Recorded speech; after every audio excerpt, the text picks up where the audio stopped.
fukki fan yi njëkk ci nga xamante ne moom mooy weeru tabaski bi weeru mooy dul hijja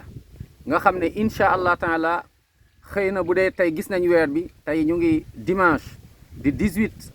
juin 2023 bu dee gis nañ tey weer bi donc suba lundi incha allah taala di 19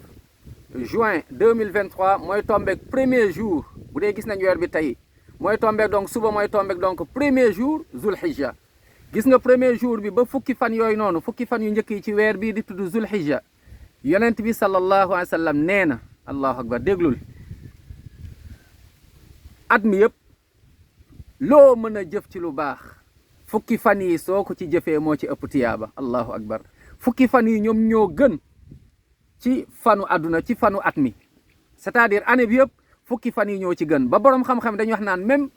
bésu mooy journée weeru koor fukki fan yi ñoom ñoo ci gën boo ci jaamu yàlla allahu akbar yonent bi sallallahu alayhi wa sallam nee na ma min ayamin al amalu saalih fihinna ahab ila allah min hadihi al ashr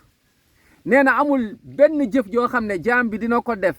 mooy ci at mi am ci tiyaaba yàlla kontaan ci moom raw mooy que ni nu muy amee tiyaaba ak nu yàlla di kontaanee ci moom ak nu muy jegee yërmande yàlla mooy ci fukki fan yu njëkk yi ci nga xamante ne moom mooy zulhijja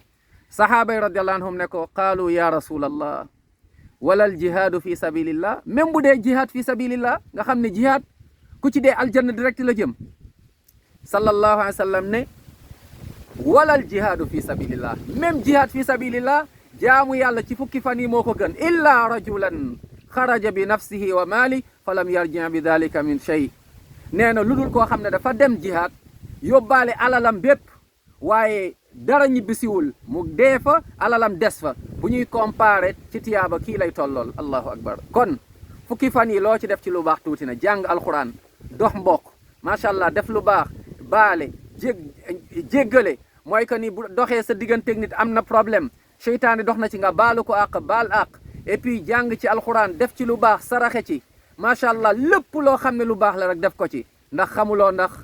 est-ce que du at mi mooy sa mu jëm at wallahu aalam profitool ndax nga am ci aljanna profitool ndax nga yàlla sori la ci safara waaye profitool ñaan borom bi subhanahu wa taala nangul la defaral la barke yoog sa njaboot ak mbooleem julit yal na yàlla sàmm ñu yal na yàlla kontaan ci ñun fukki fan yi mbokk yi kon luñ ci def ci lu baax tuuti na ci julli luñ ci def ci lu baax ci jàng alquran luñ ci def ci lu baax ci digle lu baax tere lu bon moytu lu xaraam tuuti na yal na yàlla may ñu xéewali amin ya rabbal alamin